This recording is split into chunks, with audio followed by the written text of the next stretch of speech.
ترمذی شریف کی حدیث پاک ہے کہ نبی اکرم صلی اللہ تعالیٰ علیہ وآلہ وسلم نے ایک شخص کو حکم دیا کہ مکے کے چوراہوں میں جا کر اعلان کر دو کہ صدقہ فطر واجب کر دیا گیا ہے۔ اسی طرح حدیث پاک میں آتا ہے کہ بندے کا روزہ زمین اور آسمان کے درمیان معلق رہتا ہے جب تک کہ بندہ صدقہ فطر ادا نہ کر دے۔ پھر اسی طرح حدیث پاک میں آتا ہے کہ یہ جو صدقہ فطر ادا کیا جاتا ہے، یہ بندے نے اگر روزے کے دوران کوئی بیہودہ کلام کیا ہو یا اسی طرح کی کوئی بات کو یا اس طرح کا کام کیا ہو تو یہ صدقہ فطر اس کا گویا کہ کفارہ بن جاتا ہے اور اس کا جو ثواب کم ہوتا ہے اللہ تبارک و تعالیٰ اس صدقہ فطر کی برکت سے اس میں وہ ثواب اس کو عطا فرما دیتا ہے۔ تو یاد رکھیں کہ صدقہ فطر جو ہے وہ ہر صاحب نصاب مسلمان پر واجب ہے، اور صدقہ فطر کن کن کی طرف سے ادا کرنا ہے اس بات کا کو یاد رکھ لیں کہ صدقہ فطر ایک تو بندہ صاحب نصاب ہے وہ اپنی طرف سے ادا کرے گا، اسی طرح اس کی وہ اولاد کہ جو اس کی محتاج ہے یعنی اس کے ذمہ ہے، جو نابالغ اولاد ہے اس کی چھوٹی اولاد ہے، اس کی طرف سے بھی یہ صدقہ فطر خود ادا کرے گا۔ ہاں اگر چھوٹے بچے جو ہیں اس کی چھوٹی اولاد جو ہے وہ خود صاحب نصاب ہیں، مالدار ہیں، یعنی کئی بار ایسے بھی ہوتا ہے کہ مالداروں کے بچے ان کے پاس جائیداد ہوتی ہے تو ان کی طرف سے پھر ان کے مال میں سے ہی صدقہ فطر ادا کیا جائے گا، لیکن اگر اسی کے ذمے ہیں تو پھر یہ اپنی چھوٹی جو اولاد ہے اس کی طرف سے بھی، نابالغ اولاد جو ہے اس کی طرف سے یہ خود صدقہ فطر ادا کرے گا، اور جو بڑی اولاد ہے، بالغ اولاد ہے، جو سمجھدار ہیں، باشعور ہیں، ان کی طرف سے صدقہ فطر اس پر ادا کرنا واجب نہیں ہے۔ ہاں اگر ان پر احسان کرتے ہوئے ان کی طرف سے بھی ادا کر دے گا تو پھر یہ بھی جائز ہے اور پھر یہ ادا ہو جائے گا۔ اور اسی طرح جو انسان ہے، مسلمان ہے، اس کو اپنی بیوی کی طرف سے صدقہ فطر ادا کرنا بھی ضروری نہیں ہوتا، بلکہ اگر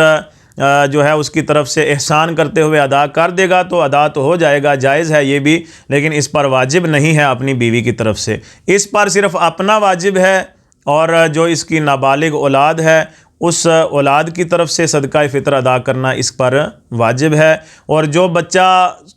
عید الفطر کے دن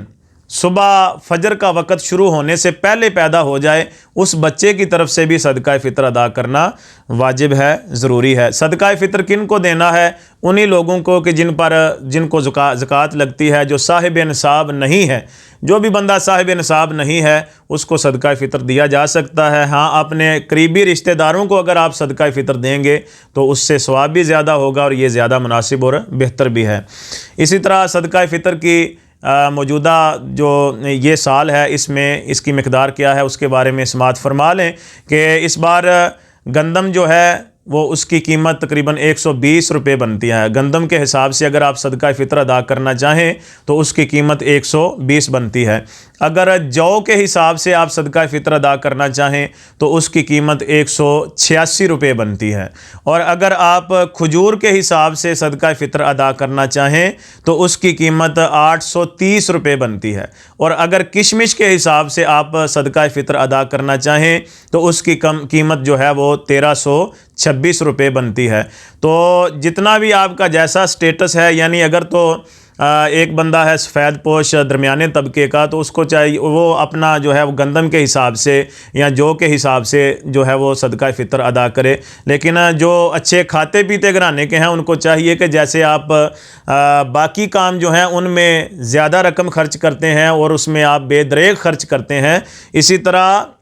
صدقہ فطر کے معاملے میں بھی آپ اپنے سٹیٹس کے لحاظ سے اپنے جو ہے وہ اس صدقہ فطر اس کو ادا کریں، زیادہ سے زیادہ دینے کی کوشش کریں جی، تاکہ یہ دن جو ہوتا ہے اس میں غرباء کی مدد ہو سکے۔ تو صدقہ فطر جو ہے یہ کوشش کرنی چاہیے کہ عید کے دن سے آپ پہلے ہی ادا کر دیں، چند دن پہلے ادا کر دیں تاکہ جو غرباء ہیں وہ اپنی ضرورت کی چیزیں، کپڑے وغیرہ یا جو بھی انہوں نے خریدنا ہے وہ پہلے ہی خرید سکیں۔ تو پہلے ادا کر دینا یہ زیادہ بہتر ہے، اگر پہلے ادا کر دیں گے تو یہ زیادہ اچھا اور مناسب ہے، غرباء اس سے اپنی ضرورتیں پوری کر سکیں گے۔